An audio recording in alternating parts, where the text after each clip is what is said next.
See, the flowering of the heart is the key thing, and in fact, this should happen before your enlightenment and before your God realization.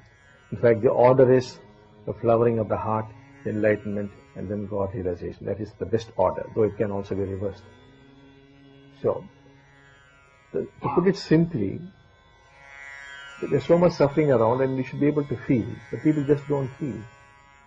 They just go about their normal business, unmindful of what's happening to the other person.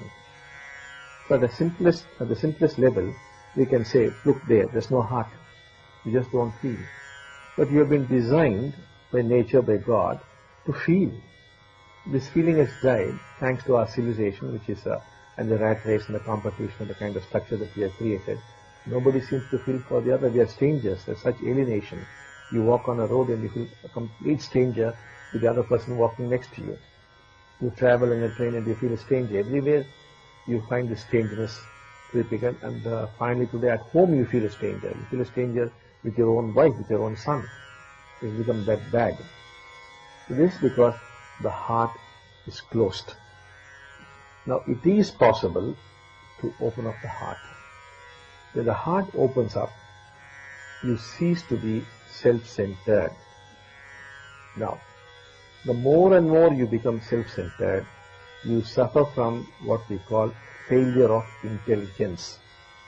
Now, intelligence is different from the intellect. You should not confuse the two. Like, for example, Newton, on one occasion, he was shivering from cold, so he called his servant and he said, please bring more wood. And the servant said, Master, pull the chair a little closer.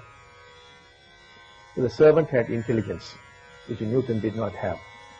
There was failure of intelligence because of probably obsession with his research. Similarly, when you become extremely self-centered, there is failure of intelligence. If there's flowering of intelligence, you would call that person a wise person. So once the heart flowers, you naturally become wise.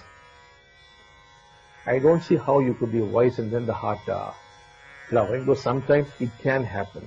But basically, the path is the heart flowers and then you become wise. But the moment the heart has flowered, intelligence also flowers. And with the intelligence flowering, you become wise. Whereas if you're too self-centered, there's failure of intelligence and you cease to be a wise person.